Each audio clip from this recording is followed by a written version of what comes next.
guys, and welcome to my first live stream of Get to Know Me, Get to Know Chamonix. I would love to start off by telling you that, in fact, I have some serious news to share with you. I have decided that I'm going to move back to South Africa. I know. I just cannot live in this country anymore. Australia is just too darn beautiful and it's just too amazing to live here. I'm joking. This is my lame attempt at an April Fool's joke, since today is the 1st of April. And I thought it would be really appropriate to share something like this because it's so the opposite to what I stand for and what I really believe in and enjoy and appreciate. Probably one of the biggest things for me in life is the fact that I now live in this amazing place in Australia. And I say now, I've been living here for about 16 years and just cannot get enough of Australia. So, who am I? A little bit more about me. I am a mum of 4 beautiful little children, 3 boys and a girl, and they are all under the age of 8. Yes, I know. Crazy at times. Sometimes I wonder whether we were clever or stupid to decide to have 4 children. But it's just been absolutely fabulous. These kids have brought such joy to our lives. They give another dimension to living, really. Yes, it's hard work. Yes, it's basically never ending. No, we still don't sleep through in the night because we have so many of our children still waking up through the night. But that's fine. That's absolutely fine because I would do it in a heartbeat again. Absolutely love our little kids. As I said, I live in Perth. I used to obviously live in South Africa, and I married a beautiful Boersien, if you know what that means. It just means I married my very good friend. We were friends for about 7 or 8 years before we got married, and he now lives obviously in Australia with me, and his name is Carl. And he is just the most amazing husband, supportive, and I love him to bits. He is absolutely my better half. A bit about my background in terms of what I have studied and worked in, because I know people ask me often about what it is that I've actually done. Now, I'm one of those people who have done a gazillion things, literally. In the sense of different industries that I've worked in. I have worked in politics. I have worked in software design. I have worked in universities teaching. I have worked in hospitality. I have actually even worked for ourselves, scrubbing other people's decks. Yes, I know, for an extra income on the side. Carl and I did that at a point in time as well. So I have literally done everything that you can think of in terms of industry-wide things. I have also studied a wide variety of things, and proud to say that everything that I have started with my studies, I've actually completed. But I started off with a Bachelor of Commerce, actually specializing in tourism management. Then I did fashion design, a diploma in fashion design. Who would have thought? Really enjoyed that because I've got quite a bit of a creative streak to me. After I did that, I did a postgraduate diploma in tertiary education, so teaching adults, and then that was all done in South Africa. And then I came over to Australia and did a couple of master's degrees here in tertiary education again. So how to teach adults and more about the ins and outs with teaching older people, not children. There's quite a big difference in how you approach teaching people who choose to learn something versus people who are actually put in a position where they have to study something. And I did those couple of master's degrees here at Curtin University. And then I also did a few bits and pieces in between while I was doing my work. After my master's degree, I went off and worked and then went back to university to do my PhD. And I did that on a scholarship here in Business Information Systems, which is really fabulous. I love that.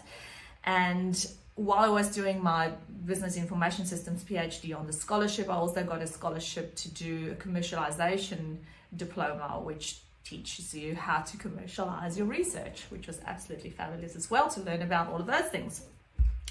Subsequently, I have started doing my diploma in local government because obviously if you don't know yet, I am also a councillor at one of the municipalities in Perth, or a city council as we call it here, and doing my local government diploma while being a councillor.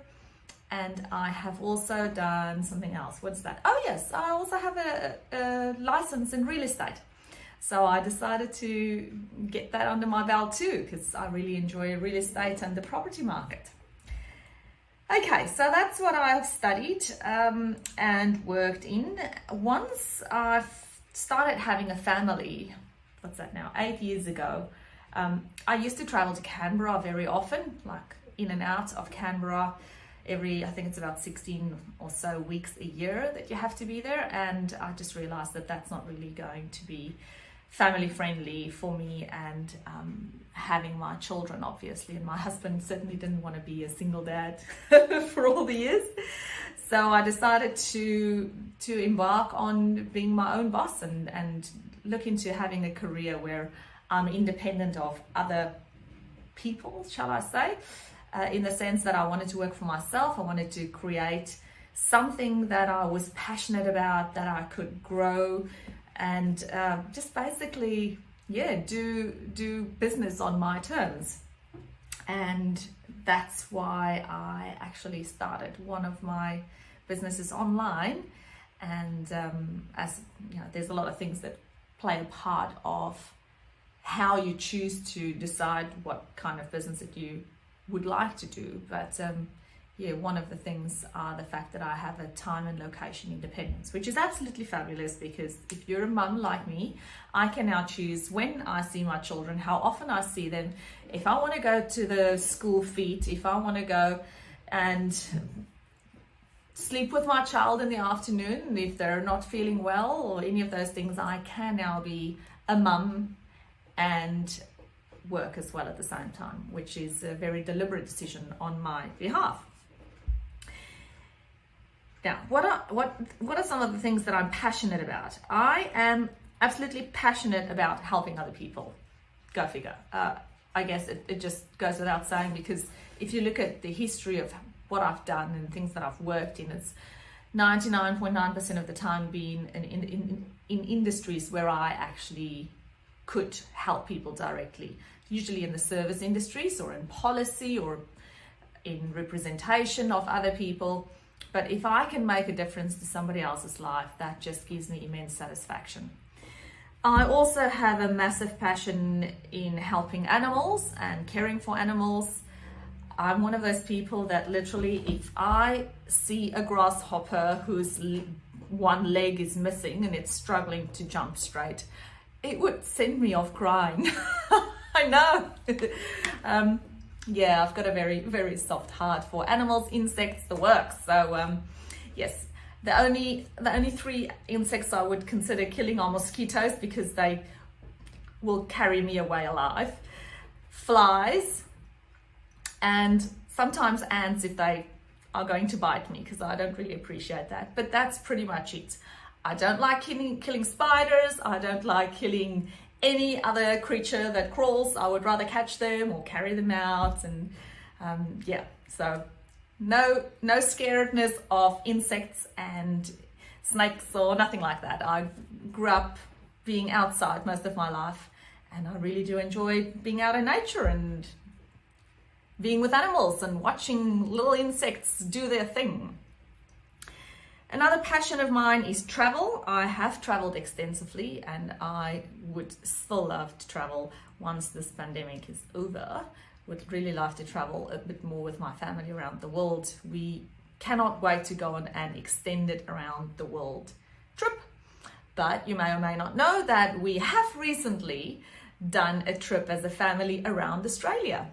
We took 4 months off. Well, my husband took 4 months off his job because he had long service leave, and I was working on the road as we went, because remember I said luckily I now have a location and time independent job, which is great.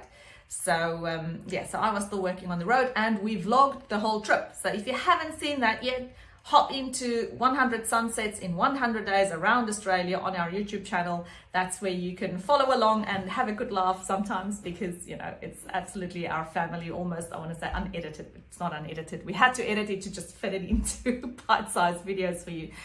But it's in a motorhome, 6 of us, an incredible experience. Okay, another thing that I am passionate about is looking after my health. Now, different dimensions, of course, to that equation. One of them to be a healthy diet. The other is to exercise regularly, and also to have a healthy mindset. Now, I work really hard at making sure that those 3 things are in order for me and for my family. And I know that if those things are, well, they are my priority, but if those things are in place, then everything else really falls into place easily. Then life is manageable, you don't have aches and pains, or you can try and get rid of most of those kinds of things that are so often brought on by diet and lack of exercising, really, and lack of caring for your mind and your heart, you know, just your general well-being. So that's something that I really do focus on. Then some other interesting bits and pieces about me, I guess, is I am actually, believe it or not, quite a sporty person. I can play most sports. I think there was not a sport at school that I did not participate in. Netball, hockey, short distance running, long distance running, medium distance running. What else do you have? So in the culture field, I sang in the choir, I can play the guitar. I did a bit of violin lessons at a point in time, some piano lessons when I was really young as well. I did lots of speaking. That's one thing I did. Speaking, like, what do you call it? Redenaars. What's that in English again? Debating at school. So I participated in a lot of debating competitions. And I'm just one of those kind of people who just love to try out everything. I have this kind of motto in life where I'd rather try things and find things that I don't like rather than not trying and then not knowing. So yes, I often go by a process of elimination. Then a couple of other things that I think you might find interesting is that I love gardening. I'm a DIY kind of person. I'm a very creative kind of spirit. I love beautifying my house. I really do enjoy living in a nice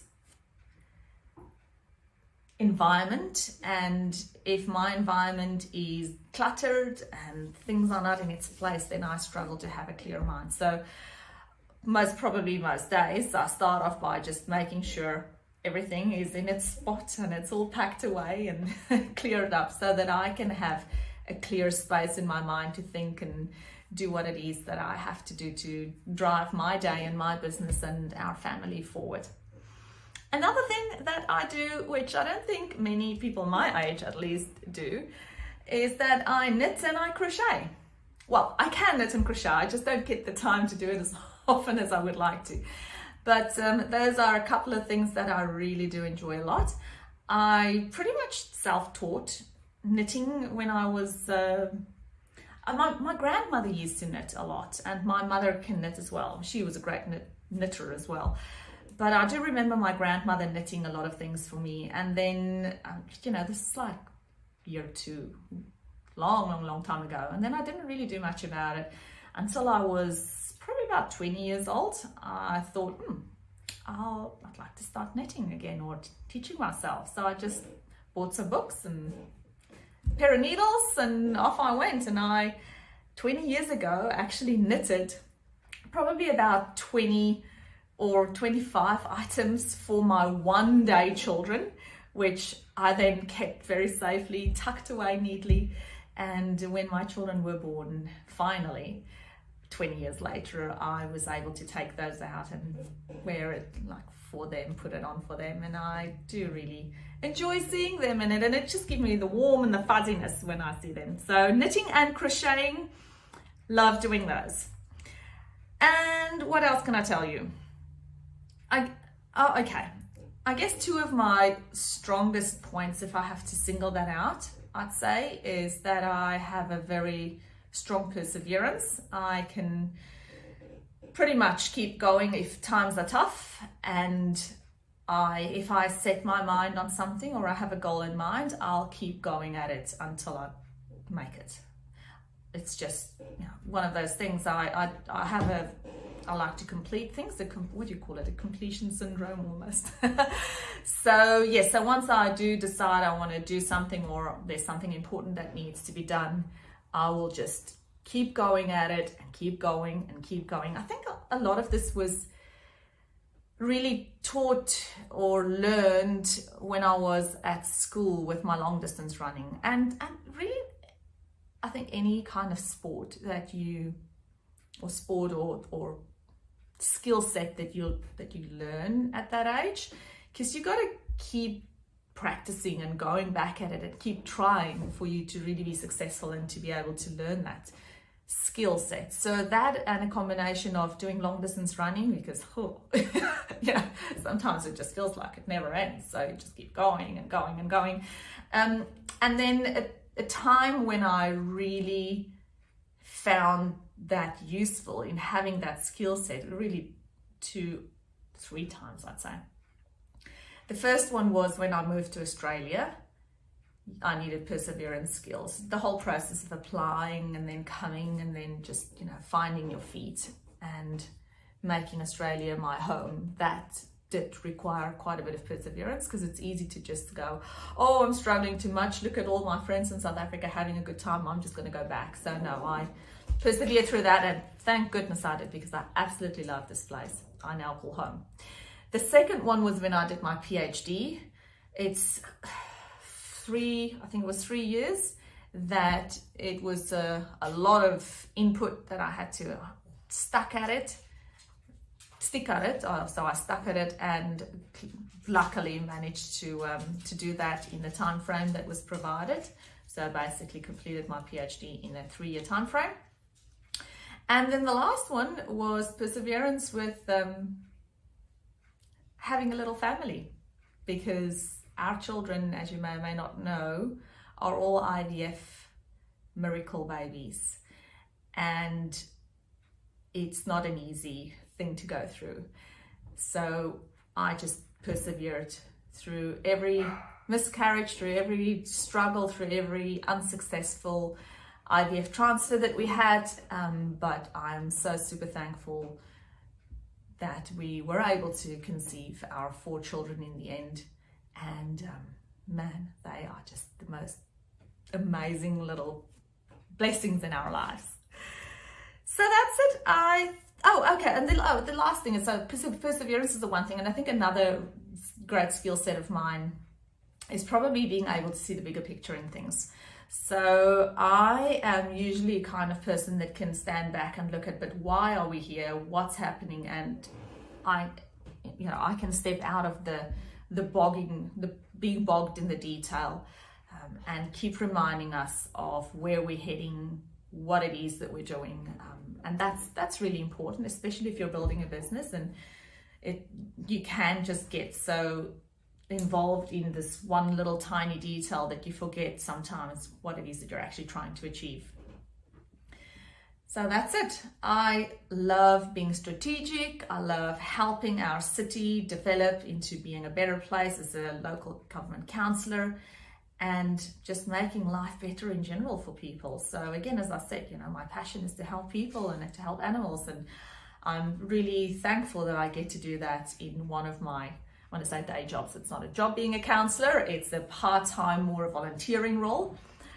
Even though you're elected to the position, but I'm just really blessed in my life and how everything that I do fits together, supporting the passions that I have, and allowing me to be a contributing member to society and have my little family and just grab life every day and making the best of it. I hope this has given you something interesting to listen to about my life. And if you have any more questions, I'm always an open book, more than happy to share any of my knowledge down below. If you wanted to put it into the comments, And when I come back in some of the next days, I'll try to answer any of the questions that you've added. Thanks guys and girls for watching, and I'll see